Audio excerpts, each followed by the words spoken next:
তো বন্ধুরা, আজকে আমার নতুন চ্যানেল খুলেছি, ইউটিউবে চ্যানেল। ঠিক আছে, আজকে থেকে যা কিছু সবই তোমাদের সঙ্গে কিছু শেয়ার করবো। এই যে আজ সকাল সকাল আমার কাজ হয়ে গেছে, এখন চা করেছি। এই যে চা বিস্কুট নিয়ে বসেছি। এই যে মেয়ে দেখো,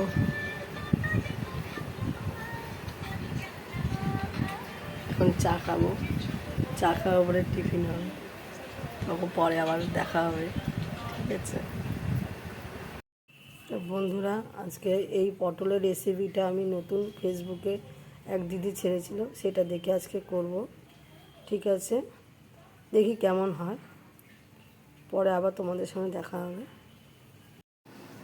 তো বন্ধুরা দেখো, আমি আলু পটলের পুরটা করে দিয়েছি। এবার পটলটা পুরগুলো ভরবো, এর মধ্যে ভরে হালকা ভাজবো। ঠিক আছে, এটা অ্যাকচুয়ালিও অনেকে অনেক রকম করে। এটা আমি ফোনে দেখেছিলাম ডাল দিয়ে, মটর ডাল আর পটলের যে বীজগুলো বেরিয়েছে সেইগুলোকে দিয়ে পেঁয়াজ ফোড়ন দিয়ে আদা রসুন পেস্ট দিয়ে করতে হবে। যে যেরকম ঝাল খায় ঝাল দেবে পরিমাণ মতন। চলো পরে আবার দেখাচ্ছি। তো বন্ধুরা, কড়াইতে তেজপাতা জিরা ফোড়ন দিয়েছি, তোমরা পারলে গোটা গরম মশলাও দিতে পারো। দেখো, এখানে পটলের পুরের সব প্রস্তুতি, পেঁয়াজ আদা রসুন জিরা গুঁড়ো লঙ্কা গুঁড়ো হলুদ।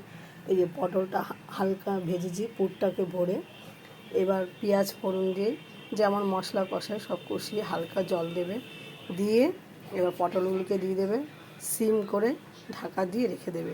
নামানোর সময় হালকা একটু মিষ্টি দেবে, নামিয়ে দেবে। ব্যাস হয়ে গেল পটল রেসিপি।